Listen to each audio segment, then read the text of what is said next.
Q and Review, celebrating 40 years of audio production, welcomes you to this week's edition of the Glasgow Times Sports podcast, recorded from our studio in the Bishopbriggs Media Centre and by our volunteers working from home. Keep up to date with Q and Review news via our Facebook, X, formerly known as Twitter, or Instagram at Q and Review. That's @CUEANDREVIEW,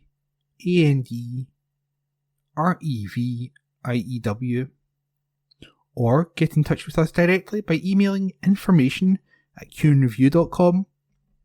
That's INFORMATION @CUEANDREVIEW.com, or by calling us on 0141 772 3979. Please like and share our podcast and give us constructive feedback. From the Glasgow Times on Tuesday the 2nd of December 2025. From the sports section. How Rangers secured the financial future of League Two minnows Annan. And this article was written by Matthew Lindsay. Beating Rangers 2-1 in front of a crowd of 34,441 in a third division match at Ibrox back in 2013 was one of the greatest moments, probably the greatest moment, in Annan Athletics' entire 83-year history. But being drawn to face the Glasgow Giants away in the fourth round of the Scottish Gas Scottish Cup on Sunday evening was every bit as enjoyable for the Dumfriesshire club's small but ultra-passionate band of supporters. We watched the draw on Sunday night live on television, said Ross Johnson, the chairman of the Annan Athletics Supporters Club, yesterday. When we came out against Rangers, it was a wee bit joyous, shall we say. Every part-time club in the lower league faces a never-ending struggle to keep their pitch and stadium in good condition, to put a competitive team on the park on a limited budget, to tempt supporters through the turnstiles, and ultimately to balance their books and remain in business. However, rumours about the future of Annan, who gained entry to the Scottish Football League at the second time of asking in 2008, have persisted for some time. They made losses of £200,000 in 2022 and 2023, launched a share issue back in February in an attempt to generate £100,000 of additional funding, and publicly appealed for anyone from a financial background to come forward in October after 3 directors who had guided them through an uncertain period stood down. So will a cup tie against Rangers at Ibrox in January transform their off-field fortunes, put them on a far firmer financial footing, and ensure they are able to continue as a going concern for the foreseeable future? I hope so. That's all I'll say, said Johnson. The funds we'll get will be massive compared to our normal yearly streams. A lot of figures have been bandied about since the draw. I don't know exactly how much we will make from it. We still have to find out when and where the game will be played. Will it be on the Saturday or the Sunday? I don't know. But you don't need to be a rocket scientist to know that we're going to get a good payday. Annan have definitely faced challenges as a club in recent years. We're a supporter-run club, and we were re-inaugurated about 3 years ago. Straight away, we had a fundraising drive, and we raised over £20,000 so that the then manager could spend money on players. We have continued to raise money for various projects since. We need to. I don't think we've taken full advantage of being a community-run club, if I'm being honest, but we speak to the board regularly to see how we can help. So we are building bridges and knocking down any barriers which did exist. The community share issue that was launched earlier this year was successful and has made a difference. We raised well over £50,000. Supporters paid £1 for one share, and then make an annual payment of £10 after that. I hope that will be renewed on an annual basis. But we need to use that money to improve the fan experience and show supporters they are getting something for their money. As I say, we are in a small town. We have Queen of the South one way, and we've got Carlisle United another way. So we need to try and keep thinking out of the box. With regards to the fears about the club's future, everybody is worried. It's a small town, so there's always hearsay. I'm confident we're in good hands just now. The people in charge have all got the club at heart, but I've no doubt this game will help with those sleepless nights. Johnston was in attendance at Ibrox when Annan, who had drawn 0-0 with Rangers in a fourth-tier match at Galabank some 6 months earlier, won in Govan in 2013 thanks to second-half goals from Alistair Love and David Hopkirk. He's optimistic the Black and Golds will be able to take around 1,000 supporters to Glasgow to cheer on Willie Gibson's men whenever the fourth-round game is played, and hopeful a 6-figure fee can be banked. We're not privy to everything that goes on behind the scenes, said Johnston. We don't know what funds we have or what our bank account looks like, but yeah, the rumours are that we're struggling for cash and we need every penny that we can get. I hope the windfall, which we get from the cup game, is transformational. I hope that it's used wisely in the right areas. We got a big payday a few years ago when we played Rangers in the Betfred Cup, and that money was used to improve the grounds and facilities. However much money we make, if it can help us improve, stay afloat and keep our status in League Two, it will be welcome. Staying up is obviously a big thing. Position 42 is the trapdoor nobody has come back from, and we want to avoid it. And does Johnson believe there is any chance of history repeating itself when Minnow's Annan Athletic return to Ibrox? Well, you never know what will happen with the way that Rangers are playing, he said. And that article was written by Matthew Lindsay. From the Glasgow Times on Tuesday, the 2nd of December 2025, from the sports section. Owen Dawkins ready to embrace a fresh start for Scottish cricket. And this article was written by Graham McPherson. In a parallel universe, Doug Watson would be putting the final touches to his Scotland squad and getting ready to take on cricket's elite in the forthcoming T20 World Cup.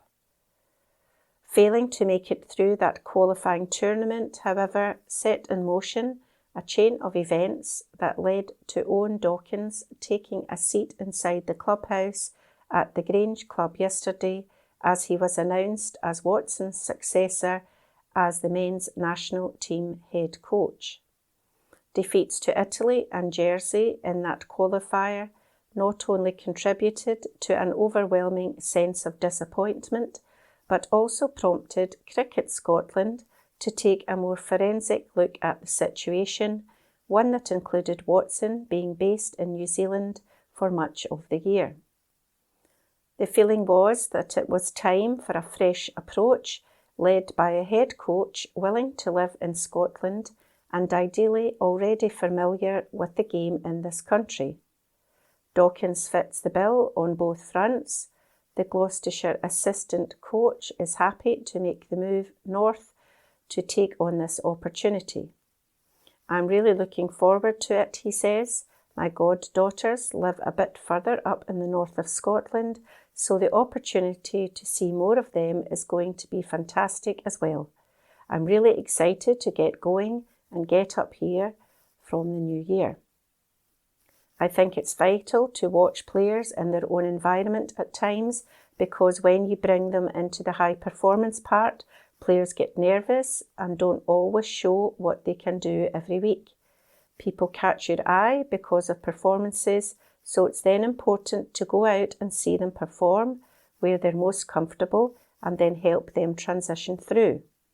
Dawkins is no stranger to the Scottish game, having filled a number of ad hoc supporting coaching roles over the past 7 years, including working with the men's team in last year's home series against Australia. He also served as deputy at the last Under-19 World Cup to Gordon Drummond, who, in a reversal of roles, will now become Dawkins' assistant as part of his new coaching ticket. It all points towards a fresh focus on getting more players through the pathway into the senior team and perhaps a gradual phasing out of some of the veterans, but Dawkins insists he will take time to assess everything before alighting on the best way forward. We'll start training in the new year, he says. We'll be looking at who's performing well and we'll be really trying to put the best side out there we've got available to us at those points.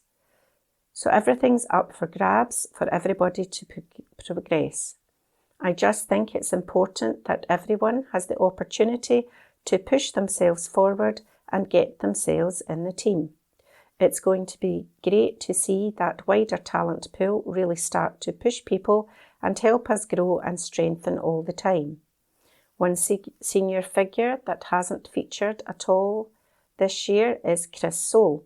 The understanding was the fast bowler had simply slipped into retirement, but performance director Steve Snell revealed that isn't the case. Chris isn't retired, he explained. I think one of the things, again, which is another offshoot of what Owen will have to manage, is we do have players with full-time employment and other commitments. Like any good employer, we want to make sure we're encouraging players, looking after their welfare, looking after their families. Obviously, the money that players get paid to play for Scotland, it's not huge sums of money we're talking about. So it's been very difficult for Chris to commit to availability for touring, but he remains available to play for Scotland when it works from a work balance perspective.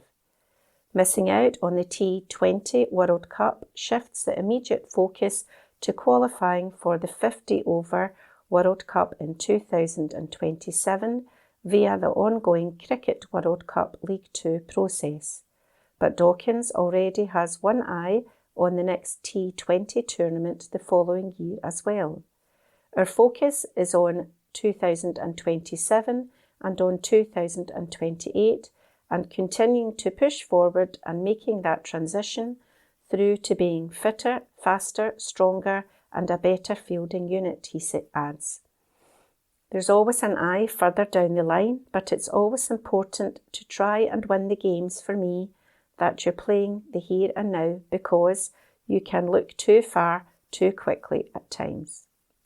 Football's dominance in the Scottish sporting landscape makes it difficult for other disciplines to push their way into the spotlight, but Dawkins is keen to try to help make cricket more mainstream. You'll go back to the result against England in 2018 when the growth of the game and the excitement and enjoyment around cricket then was huge, he recalls. I think it's the job of both the men's and women's teams to inspire young players. The more inspirational we are for cricket as a whole, the more people are going to get excited and want to play and want to be around it. I want everyone in Scotland to want to play for Scotland, male or female. It's really important that we are out there and we're attracting people to the game. And that article was written by Graham McPherson. From the Glasgow Times on Tuesday the 2nd of December 2025, from the sports section. Rangers ace Oliver Antman ruled out for up to 2 months. And this article was written by Martin McMillan. Rangers winger Oliver Antman is out for up to 2 months with an abductor injury. Danny Roll made the announcement ahead of Rangers' away match against Dundee United. Roll said, Ollie is out for 8 weeks with a hip injury.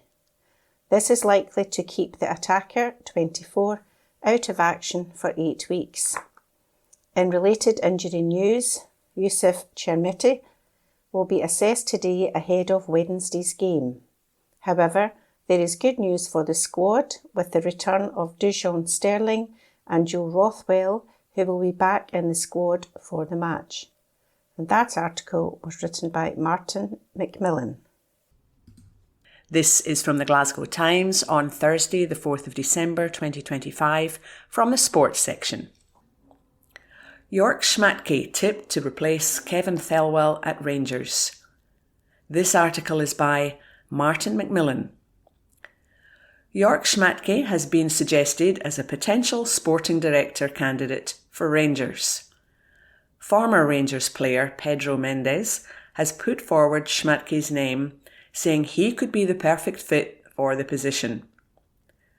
This comes after Kevin Thelwell was sacked alongside CEO Patrick Stewart last month at Ibrox.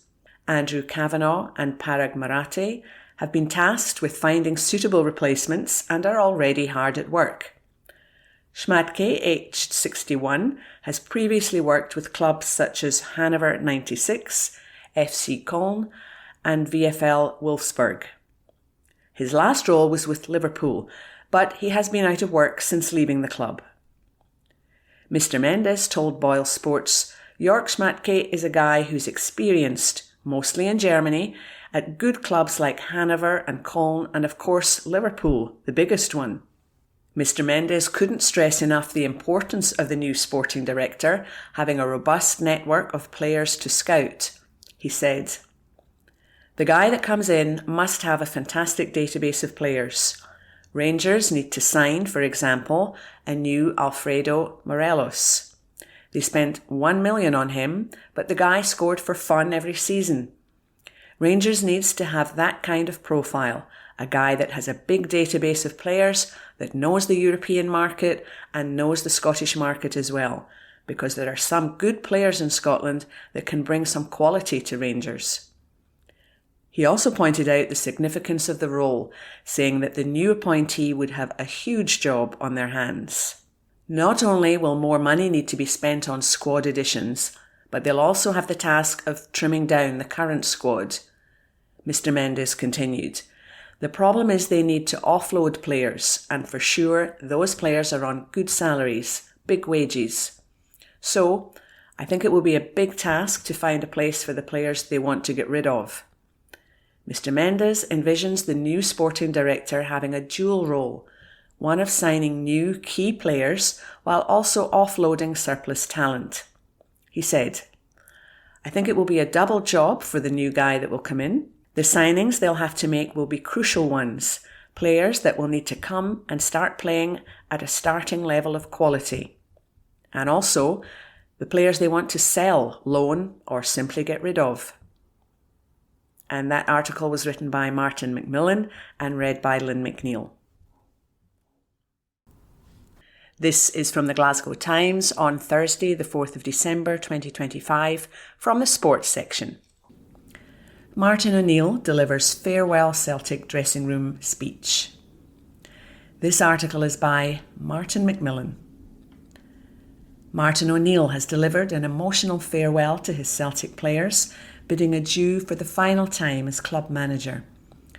His farewell speech took place in the dressing room following the team's 1-0 victory against Dundee. In a clip recorded by the club, O'Neill, addressing the squad, said, "Lads, seriously, it's been an absolute privilege for me to come back here and work with you lot.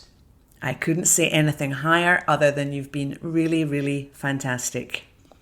He further added, "I came here when I was 73. After Falkirk, I thought I was 95. But now I feel 23 again because of you. It's been a genuine privilege to work with you." The team's interim charge was given this send-off following the appointment of Wilfred Nancy as the new head coach of the Scottish Premiership champions, ahead of their match against Dundee. A solitary first-half goal by Dyson Maeda secured the win. French-born Nancy is beginning training today and is gearing up for his first outing at Parkhead, a top-of-the-table clash against Hearts this Sunday. O'Neill was placed in interim charge at the end of October following Brendan Rodgers' resignation. In his last address to the players, O'Neill brought captain Callum McGregor alongside him and said, "Sensational, honestly, from start to finish. I'd like to say that in front of the rest of them. That's it, lads. All right. Okay." And that article was written by Martin Macmillan and read by Lynn McNeil. This is from the Glasgow Times on Thursday, the 4th of December 2025, from the sports section. Neil McCann makes Rangers VAR claim over penalty call. This article is by Martin Macmillan. Rangers scored a last-minute penalty to secure a draw against Dundee United. Former Rangers player and coach Neil McCann believes this was slightly fortunate. Nadeem Bajrami took the penalty, making it 2-2 after referee David Dickinson awarded the kick following a collision between Max Aarons and Will Ferry in the box. VAR reviewed the incident, as with all major decisions on the pitch, but did not challenge the referee's decision. Dundee United manager Jim Goodwin was understandably upset by the dramatic turn of events and described the penalty incident as a coming together. On BBC Sports Scene, former Dundee United player Scott Allen shared his viewpoint on the decision and raised the question over the role of VAR. Mr. Allen said, "If it's the other end, you're screaming for it. Will Ferry doesn't see Max Aarons coming on the blind side, and once you give the referee the decision, it's very hard to get overturned." But that was the question I was going to ask Neil. If he doesn't see the point, do you think VAR looks at it? In response, Neil McCann expressed doubt over whether VAR would have intervened if David Dickinson had perceived the encounter as a mere clash, similar to Jim Goodwin's suggestion. Mr. McCann said, "I think if David Dickinson turns away and says it's a coming together, like Jim Goodwin suggested, I don't think they would overturn it. I don't think there's a massive amount of contact. I've looked at it so many times. Whether he clips his boot or he doesn't, I'm not quite sure." And that article was written by Martin Macmillan and read by Lynn McNeil. This is from the Glasgow Times on Thursday, the 4th of December 2025, from the sports section. Wilfred Nancy arrives for first day as Celtic's new manager. This article is by Martin Macmillan. Wilfred Nancy arrived at Lennoxtown to start his new role as Celtic manager. The Scottish Premiership champions shared footage on TikTok of the French-born head coach walking through the club's training centre doors for the very first time. Nancy was given a warm welcome by Chief Executive Michael Nicholson and Chris Mackay, Chief Financial Officer, and shown around the entrance to the main building at the club's training facility. He was officially announced as the club's new manager last night, just an hour before Martin O'Neill took to the dugout for the last time as interim. O'Neill ended his temporary role on a high, guiding the team to a 1-0 victory over Dundee, with Dyson Maeda netting the only goal of the match. The win moves Celtic to the top of the league table, equal on points with Derek McInnes's side after their draw with Kilmarnock. Nancy's first game in charge will see his team take on Hearts at home on Sunday. The former Columbus Crew manager was seen taking in the impressive views of the hillsides surrounding Lennoxtown. He also carefully studied a mural depicting the club's successful history. He replaces O'Neill after the Irishman had acted as interim manager. And that article was written by Martin Macmillan and read by Lynn McNeil. From the Glasgow Times, Sunday the 7th of December 2025, from its sports section. An article originally published on the 6th of December, Bojan Miovski brace inspires Rangers to victory at Kilmarnock. Article written by Ronnie Esplin. Bojan Miovski scored twice as Rangers closed the gap to the William Hill Premiership top 2 with a 3-0 win at Kilmarnock. Danny Rowe's side took the lead in the 33rd minute with a drive from the North Macedonian striker, who added a second in the 54th minute with a fine finish from inside the box. The goals doubled Miovski's tally for the Govan clubs in signing from Girona in the summer, and the travelling fans celebrated further when Spurs loanee Mickey Moore came off the bench to add a third in the 81st minute before having a second chalked off. Kelly's frustrated boss, Stuart Kettlewell, was sent off by referee Kevin Clancy in the 72nd minute, presumably for dissent, on a night to be forgotten for the Ayrshire side, who missed several chances. Rangers moved back into 4th place and to within 6 points of leaders Hearts and Celtic, who play at Parkhead on Sunday, today, with at least one of them guaranteed to drop points. The Gers fans' pre-match display of flair filled half the ground with smoke at the start of the game, which soon spread from end to end. In the 8th minute, Gers midfielder Connor Barron slung a free kick from the right into the box, and Miovski's header drew a save from Killie goalkeeper Toby Uluwayemi. At the other end, Marcus Dackers cleared Rangers keeper Jack Butland's crossbar with a header from Scott Tiffany's whipped-in cross, before Ibrox winger Diego Gassama fired over from 12 yards. In the 18th minute, Killie attacker Bruce Anderson raced clear of the absent Gers defence, but his dink over Butland was cleared away from the line by Barron, although the offside flag was up. 2 minutes later, 19-year-old Finlay Curtis took over from the injured Nadeem Bajrami. Miovski's opener came as Rangers pressed Killie into their own area, and he passed up 3 possible chances to get a shot away, preferring the pass, but when the ball fell to him on the edge of the box amid a clutch of Killie players, he fired at low-pass Uluwayemi for his 3rd goal of the season. There was a VAR check for a Kilmarnock penalty earlier in the second half, when midfielder David Watson was challenged by Mohamed Diamandi on the edge of the area, but referee Clancy was not asked to go to his pitchside monitor. Moments later, on a Rangers break, midfielder Nicholas Raskin played in Miovski, and the former Aberdeen striker wrong-footed Uluwayemi with a confident shot from 12 yards. The home side were not yet finished, and Butland brilliantly beat away a deflected shot from Anderson before saving a header from captain Robbie Dees. Watson then headed wide just before Kettlewell was sent packing, and there was more pain to follow. Fit again Moore, one of several Gers substitutes, drove at the Kilmarnock box before curling the ball into the corner. He had the ball in the net again with a clever chip, but Clancy was asked to go to his pitchside monitor this time, and ruled out the effort for an infringement by Gers defender Emmanuel Fernandez on Watson in the build-up. That report was written by Ronnie Esplin and read by Ian McKenna. From the Glasgow Times, Sunday the 7th of December 2025, from the sports section, calls for late pub hours during Scottish World Cup matches. Article written by Amy Miles. The Scottish Government will work with licensing boards to make sure football fans can enjoy the celebration during Scotland's World Cup games next year, a minister has said. Timing for the World Cup matches were revealed on Saturday evening. The men's national team will have their first fixture against Haiti on June 14th, with kick-off at 2 AM UK time.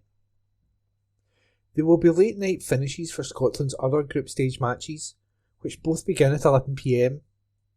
It means that Scotland fans currently face the prospect of pubs being closed before the final whistle blows. Health Secretary Neil Gray was asked if pub licences would be extended for the matches as he appeared on BBC Scotland's Sunday show.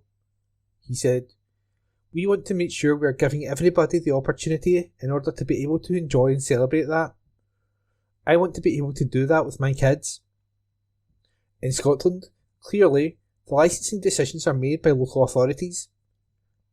But, of course, we're going to be working with them to try to make sure that people are able to enjoy the celebration as Scots get out of the group of death, with Brazil, Morocco and Haiti.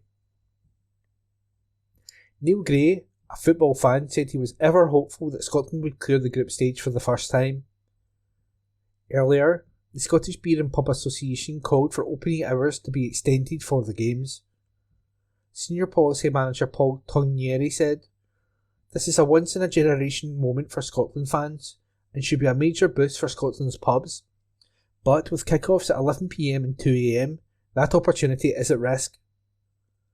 Each match should give an estimated £3 million boost to Scotland's pubs, but we need licensing boards to show flexibility and allow pubs to open their doors.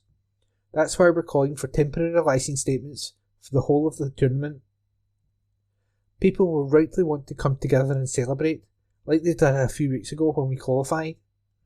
Let's make sure they can do that in a safe, regulated environment, and give our pubs a chance to benefit from this incredible occasion. No pubs, no party. That article was written by Amy Miles and read by Ian McKenna. From the Glasgow Times, Sunday the 7th of December 2025, from its sports section. Celtic 1, Hearts 2. Instant reaction to the burning issues. Report written by Matthew Lindsay. The magnitude of the task facing Wilfried Nancy at Celtic was driven home to the Frenchman at Parkhead this afternoon, when his side lost his opening game as manager to Hearts to fall 3 points behind the Tynecastle club in the William Hill Premiership table. The former Columbus Crew coach, a surprise choice to replace Brendan Rodgers, was given a rapturous reception by the home supporters in the packed stands when he emerged from the tunnel before the game against Derek McInnes's team, and he returned the applause. But the only fans clapping thereafter were wearing maroon. Claudio Braga put the Gorget outfit ahead just before half-time, and Oisin McEntee added another in the second half. An injury time Kieran Tierney strike made no difference to the final outcome. Here are 5 talking points to arrive from Nancy's difficult debut. Nancy Ball. Eyebrows were raised among the more perceptive members of the Celtic support pre-match when winger Yang Hung Young started warming up with the defenders. Was the South Korean going to play at right back? Surely not. But when play got underway, it became apparent that Nancy had switched to a back three with Tierney, who has frequently been deployed at centre half with Scotland in the past, slotting in alongside Liam Scales and Austin Trusty. Sebastian Tuneki and Yang hugged the left and right touchlines respectively high up the pitch in a 3-4-3 formation. But when the visitors had possession, the latter did indeed drop back into the rear guard. It was, with Braga on that flank, something of a dangerous strategy. Nancy, however, is clearly not risk averse.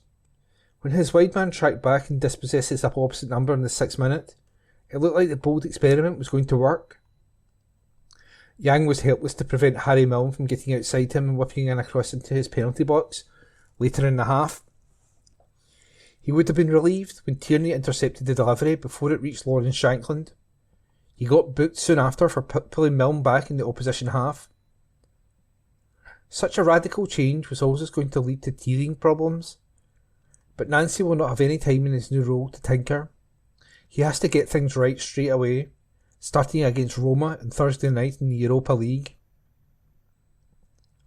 Misfiring Maeda. It was not just at the back where the influence of Nancy could be seen. Going forward, Celtic attacked at pace and in numbers when they had the ball. The host, though, failed to trouble Alex Shlovov, despite the pressure they applied in the final third. Daisen Maeda squandered 2 gilt-edged scoring chances. The Japanese winger, playing at striker once again, wore a bandage on his head due to the injury he suffered in the narrow midweek win over Dundee. But he did not look his usual self when he was teed up first by Tierney and then Tuneki. He sclaffed his first shot and put his second attempt past the post. Celtic have lacked composure and ingenuity up front at times this term, and their efforts in the crucial area this afternoon once again were missing a certain ruthlessness. The absence of a specialist centre-forward is unquestionably an issue for them, but Nancy clearly has work to do to restore a much-needed cutting edge to his side's play. Far too often, his charges decision for making or final ball is poor. Hearts class. Shankland and his teammates saw their commanding 8-point lead at the top of the league cancelled out by a wretched run of 1 win in 6 matches ahead of this encounter. The loss of Benny Baningime, a calming presence in the middle of the park, has been keenly felt. But McInnes's men showed they deserved to be considered serious title contenders today. They contained their opponents well for long periods and made no mistake when they got their chance 2 minutes before half-time. Braga was too powerful for McGregor and gave Kasper Schmeichel no chance. The Celtic players looked to assistant referee Ross McLeod for a raised flag and protested to referee Don Robertson that Cammy Devlin had been in an offside position when he headed the ball in the build-up. But VAR official Greg Aitken watched a replay over at Clydesdale House and spotted that Arne Engels had played his fellow midfielder on. The defending champions still have a game in hand to play and can draw level with the leaders if they win it. But Hearts will take huge encouragement from how they performed in this fiercely contested game. The margin of victory could have been even greater. Shankland forced a fine fingertip save from Schmeichel in the second half before McKenty doubled the Tynecastle side's lead when he was gifted a free header at a Milne corner. Shavovlov killed off Celtic's slim chance of salvaging a result when he produced a superb save from an Engels header at the death. Rio Hatate pounced on the rebound and hit the crossbar. Tierney fired in a consolation goal in injury time, but it would have been an injustice if the capital side had been denied the triumph. Craig Gordon watched from the bench and was delighted with the outcome, but the Scotland keeper is not reclaiming his place at any time soon if the German keeps his current form. He has a decision to make in January. Guinea's game time ahead of the World Cup. Fan fury. The travelling supporters loved every minute of this and were not shy about rubbing their rivals' noses in their misery.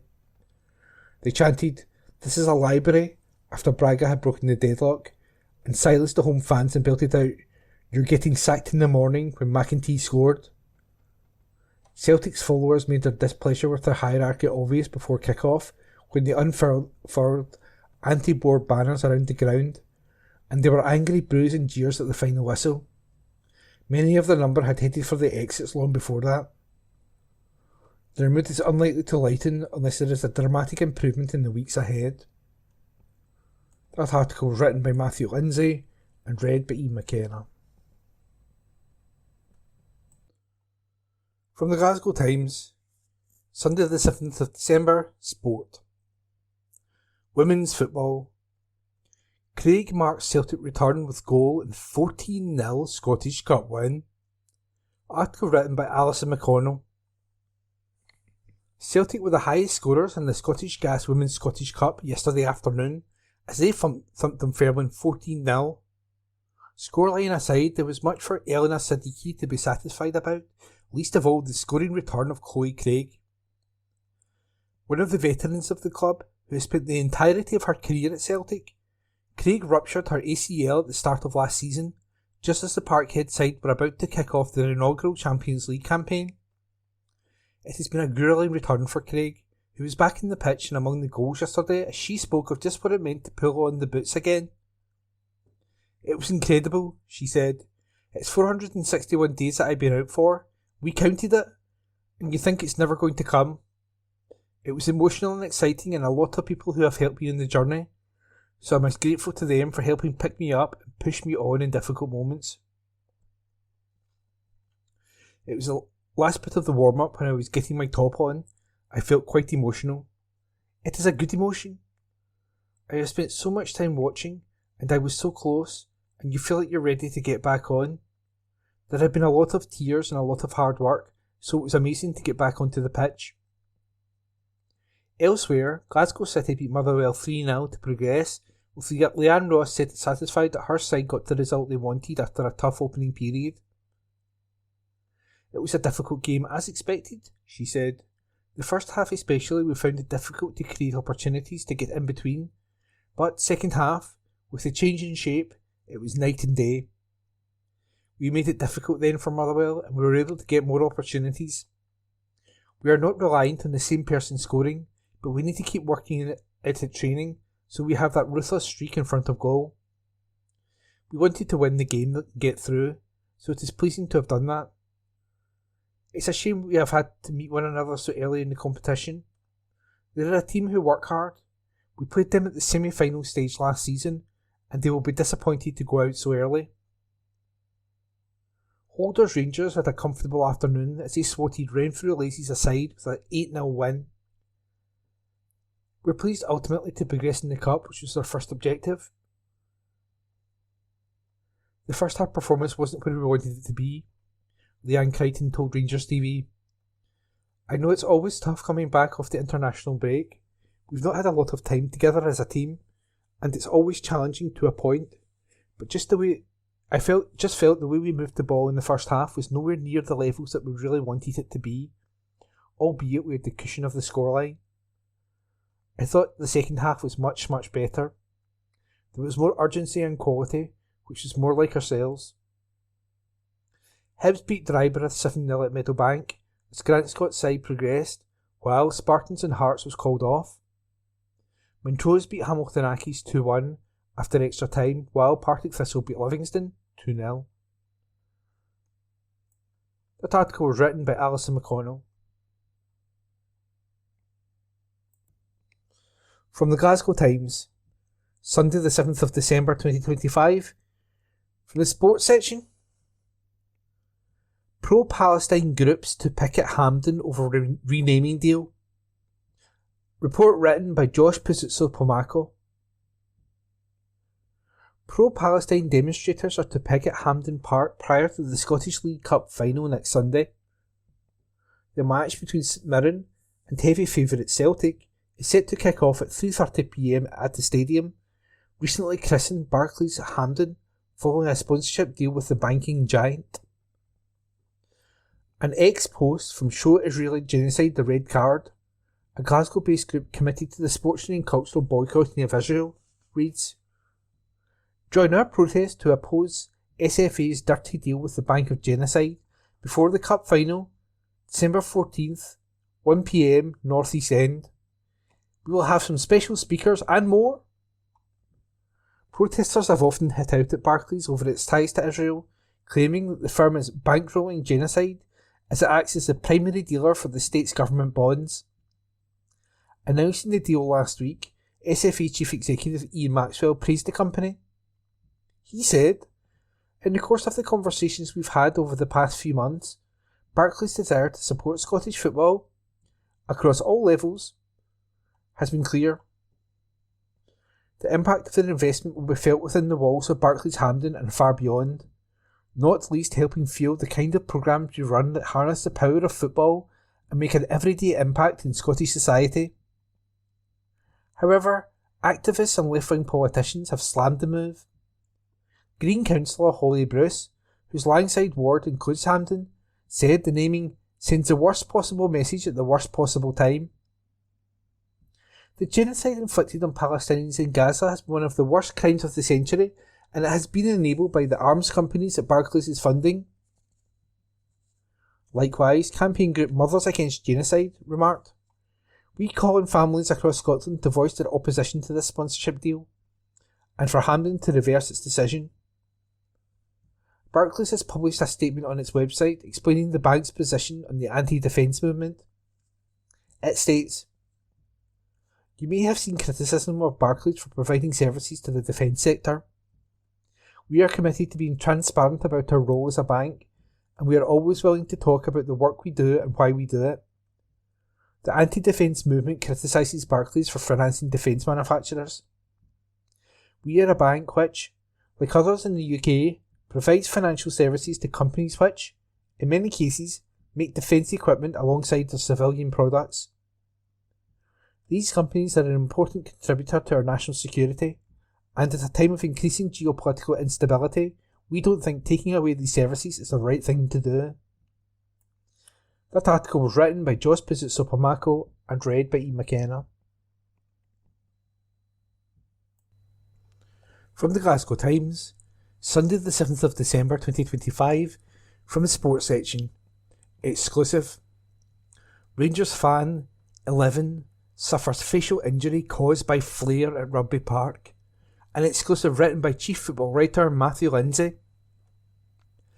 An 11-year-old Rangers fan suffered a facial injury as a result of a flare being set off at Ibrox Club's William Hill Premiership match against Kilmarnock at Rugby Park last night, it has been revealed. Several supporters of the Glasgow club staged a coordinated pyrotechnic display in the Chadwick stand. A Stanley Rose team and Stuart Kettlewell's side took to the field ahead of a kick-off in a game which was broadcast live by Sky Sports. Police Scotland today confirmed that one of the visitors' young supporters needed to receive medical treatment from paramedics at the stadium. They also stated that an investigation into the incident, which looks set to trigger a sanction that was imposed on Rangers by the SPFL in October, is currently being carried out. Rangers were handed a suspended reduction of 50 tickets for a future away match, to be enforced if there was a breach of SPFL Rule H37 on pyrotechnic use in an away match in any SPFL competition on or before June the 30th, 2026, earlier this season. The governing body reached a decision following an investigation into a large-scale organised and illegal pyrotechnics display during Rangers' 1-1 draw against Motherwell at Fir Park on August the 2nd. The Ibrox club were found to have failed to ensure that their supporters did not engage in unacceptable conduct and had failed to identify or take proportionate disciplinary measures against the supporters responsible. Rangers will be required to pay the cost for the 50 dock tickets to the home club for the match to be punishment will be enforced in. A Police Scotland spokesperson said, "During the match at Rugby Park on Saturday, December the 6th, 2025, an 11-year-old boy was treated for a facial injury by paramedics at the scene. Inquiries are ongoing." A Rangers spokesman said, "We are aware that one of our young supporters was treated by medical staff at Rugby Park on Saturday night, and we were concerned that he required assistance. Fortunately, a more serious injury was not sustained, though this incident underlines the very real dangers posed by pyrotechnics. We are in contact with his family, and we thank the staff who attended to him. We will continue to offer support in the coming days." The club's position on pyrotechnics is clear. Their continued use is now resulting in sanctions from the football authorities in more than one competition, which inevitably affects the wider support. Our priority is keeping supporters safe, and we will continue working with fans to ensure this is the case at every match. This is not the first time that a supporter has been injured by a pyrotechnic device during a Scottish football match. A 10-year-old Dundee fan was injured after being struck by a flare which was set off by a supporter in the away section when the Dens Park club played St Johnstone at McDermott Park in April last year. A Celtic supporter had his hair set on fire after fans of the Parkhead club staged a mass pyro display before a Premiership game against Hibernian at Easter Road in February last year. The SFA, SPFL, PFA Scotland, Police Scotland, Football Safety Officers Association Scotland and the Scottish Government have been working together to snuff out the alarming rise in pyrotechnic use in matches. Celtic, Rangers and Motherwell were punished by the SPFL in March for the supporters' extensive use of flares, smoke bombs and strobes at the Premier Sports Cup semi-finals and final last season. An independent panel, convened in February, found the trio guilty and has ordered that 500 tickets be removed from each club's allocation for a future Premier Sports Cup game at Hampden, with a further deduction should there be any future incidents. Motherwell were given a suspended sentence due to the fact they were only found to be in breach on one occasion. Rangers have repeatedly condemned the use of pyrotechnics and warned their supporters that illegal and dangerous actions will have serious consequences. After being hit by an SPFL sanction in March, a Rangers spokesman said, "The club has been consistently clear that the use of pyrotechnics at our matches, in any competition, is unacceptable and could lead to sanctions. Rangers again reiterates that pyrotechnic use is illegal and we will now deprive Rangers supporters the opportunity to back their team in a key match." That article is an exclusive, written by Matthew Lindsay. From the Glasgow Times, Sunday 7th of December, Sport. Exclusive, Stevie Irvin on becoming one of the world's best Muay Thai fighters. This article is an exclusive written by Susan Eaglestaff. It was only a few years ago that Stevie Irvin was contemplating getting a real job. His chances of making a living as a Muay Thai fighter seemed so slim that the Glaswegian was actively formulating his Plan B. But Plan B was never required. Irvin is fast becoming one of the world's best Muay Thai fighters and, having just landed a $100,000 professional contract with the sport's top promotion, the One Championship, there's no need to contemplate an alternative career anytime soon. 2025 has been Irvin's breakthrough year. Having recorded his 12th win in 13 fights back in March, he then moved his professional record to 30 for 4 in his best victory to date in October in a fight that will change his life forever. His defeat of Rambon Sor Therapat in Bangkok, despite the Scot breaking his hand mid-fight, was enough to secure a 6-figure contract that the 25-year-old has been coveting for so long, and Irvin admits that when he landed the kick that felled his Thai opponent in round 1, he was overcome with emotion. Getting the win recently was absolutely massive. There had been a lot of pressure on me because I knew I had to win to get the contract, so to get it over the line was massive, he says. I've got a lot of experience dealing with pressure, but I hadn't felt that level of pressure before. So there were a lot of things going through my head, but luckily, I managed to get the job done. It was the biggest win of my career. When I realised I'd got him, I wasn't quite sure what to think at that moment. It was just crazy. And it was a relief, I have to admit, knowing I'd done it. Irvin grew up in Knightswood and had his first taste of the sport at Deechkillick Muay Thai Academy in Drumchapel. With his dad a keen Muay Thai fighter, Irvin tagged along, but, with the sport little known 20 years ago, there were no kids' classes to speak of, and so Irvin, aged just 7, was thrown in at the deep end with fully grown adults. But it turned out to be the perfect entry into one of the world's toughest sports. As a kid, I didn't play football. I wasn't very good at football, but my dad did Muay Thai, so that is how I got into it when I was younger, says Irvin, who now splits his training time between the UK and Thailand. I go down to the gym with my dad and training with adults. Some of them went easy on me, but some of them really didn't. I grew up with my cousins all living pretty close by too, and we were a bit wild. We'd play fight, but we didn't cause trouble. Actually, Muay Thai kept me disciplined and in check. Irvin's early fights were in far less glamorous locations than those in which he now finds himself. Port Glasgow Town Hall was home to his early fights, before he graduated onto venues in Linwood and Paisley's Lagoon Centre. And he admits that these locations are in stark contrast to those he finds himself in now, in Thailand, where his recent fights have been, and upcoming fights will take place. The atmosphere at fights in Thailand is crazy. It's like being in the Colosseum.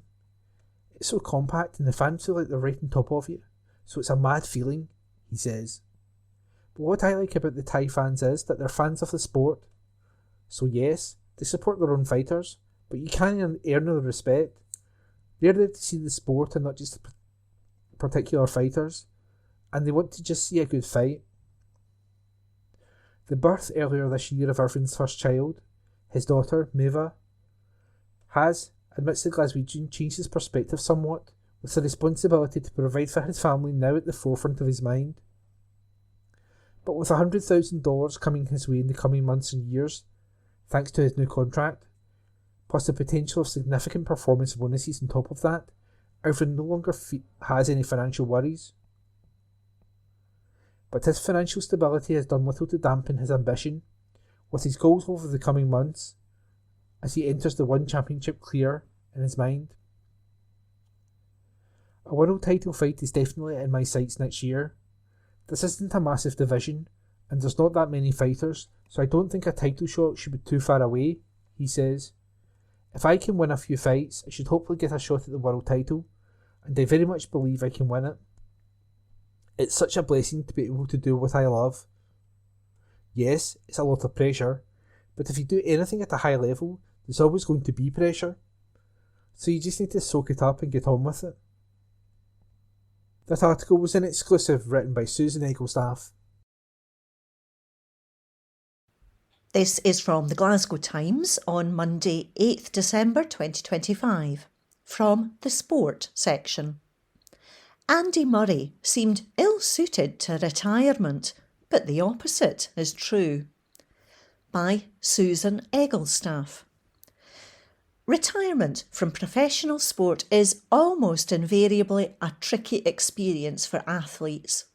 As an athlete, there's a rigid schedule, a definite purpose, daily goals, and the rush that comes with competing for their sport's most prestigious trophies on which to focus. And then, with retirement, literally overnight, the schedule, purpose, goals, and rush all disappear. For this exact reason, many athletes struggle with retirement. It's so common to hear of athletes who suffer from mental health challenges in the aftermath of their retirement from sport, and the issues that stem from these challenges, that it's no longer surprising to hear about an athlete being unable to adapt successfully to life after sport. Andy Murray is one of those athletes. Whilst his career was ongoing, I would have predicted would not take particularly well to retirement. The Scot, who won Wimbledon twice and topped the world rankings during his career, was one of the very best tennis players on the planet, in the greatest era the sport has ever seen. He was an astonishingly good tennis player, but he was an even better competitor. There are few people who have set foot on a tennis court who had a greater desire to win or a better work ethic than Murray. And it seemed during his career that retirement was something he desperately wanted to fend off for as long as possible. Despite a hip injury that almost everyone believed would be career-ending, Murray got himself a metal hip and promptly returned to elite-level tennis. He never scaled the heights he had pre-injury though, and indeed he was at times a shadow of his former self when he returned to the court with his metal hip. There were many observers, myself included, who wondered why he continued to prolong his career when he was no longer anywhere near contending for major titles. It seemed that Murray was one of those athletes who just didn't want to retire. When retirement came, after defeat in the men's doubles at the Paris Olympics last summer, everyone with even a passing interest in Murray watched with curiosity about how the Scot would ease himself into retirement. With 4 young kids at home, it always seemed unlikely that Murray would struggle to fill his days, and his obvious love for golf was always going to take up significant portions of his time post-retirement. But having taken up a coaching post in Novak Djokovic's team just weeks after hanging up his racket, it only served to strengthen the presumption that Murray just wasn't made for retirement. That coaching partnership with Djokovic only lasted a matter of months though, and for the latter half of this year, Murray has been a normal member of society. It's something that the Scot seemed extremely ill-suited to being. But the reality has been the complete opposite. As it turns out, Murray is one of the most content, happy and fulfilled ex-athletes I've ever seen. So many sports people find it almost impossible to adapt to a life that isn't filled with the regular adrenaline rushes that come with being a world-class athlete. Indeed, many athletes following retirement spend their lives trying to find something that fills the void created when they gave up sport. It's exactly the reason why so many athletes attempt comebacks, almost all of which are ill-advised. It's because they cannot cope with the gap in their life that had previously been filled by elite sport. Murray always seemed like someone who needs that competition to not just thrive, but survive. But it turns out he absolutely doesn't. The 38-year-old revealed this week in a wide-ranging and fascinating interview with the Tennis Podcast that he loves being retired. He doesn't miss in the slightest being a professional athlete. No longer are his days spent striving to be the best tennis player on the planet, but instead he plays golf. He takes his daughters to their sports clubs and plays Monopoly with his son. As Murray pointed out, elite sport and elite competition are hard. This is something that's so often underestimated. Yes, the life of a professional athlete, particularly one who has millions of pounds in the bank, thousands of fans across the globe, and is playing in some of the most glamorous locations on the planet, is, on the face of it at least, an enviable one. But these parts of it are only a tiny fraction of what being an elite athlete is all about. The majority of an athlete's life is taken up by hour upon hour of training, endless travelling, and weeks or even months away from home. And that's before I even mention dealing with the pressure and stress of striving for results. It's exactly why, despite the fact Murray would like to go back and experience winning Wimbledon one more time, he doesn't miss being an athlete. Now he can go skiing and watch his daughter playing netball and basically do what he wants. None of this was possible during his playing days. It was so heartening to hear Murray talk so enthusiastically about retirement. Much of his contentment is down to the fact that he's safe in the knowledge that he gave everything to his tennis career and doesn't have a single regret. And it's a great lesson to athletes that maybe retirement from sport isn't quite as scary as it's sometimes made out to be. Sticking with tennis, a bombshell was dropped this week when it was revealed that earlier this year, Serena Williams applied to be reinstated into tennis's drug testing pool. A player is only eligible to compete if they've been in the drug testing pool for 6 months prior to their first match. And with Williams having retired in 2022, she has been out of the drug testing pool for quite some time. Her application to be reinstated certainly suggests she's pondering a comeback, despite the fact she stated on social media that she's not. Whether we ever see her on court in a competitive sense again remains to be seen. A comeback doesn't seem to be the smartest idea. Women's tennis has moved on considerably since her retirement, and it seems unthinkable that she would be able to challenge the very best players in the women's game anymore. There will be interest in Serena's Williams wherever she takes to the court, so if a comeback does transpire, it'll be a huge story. But I hope she doesn't. Nothing will tarnish what she has already accomplished in tennis, but it's impossible to see much good coming of her returning to court. That article was by Susan Egglestaff. That concludes this week's edition of the Glasgow Times Sports podcast. Please remember to subscribe to our channels, @Q and Review, and to tell your friends about our service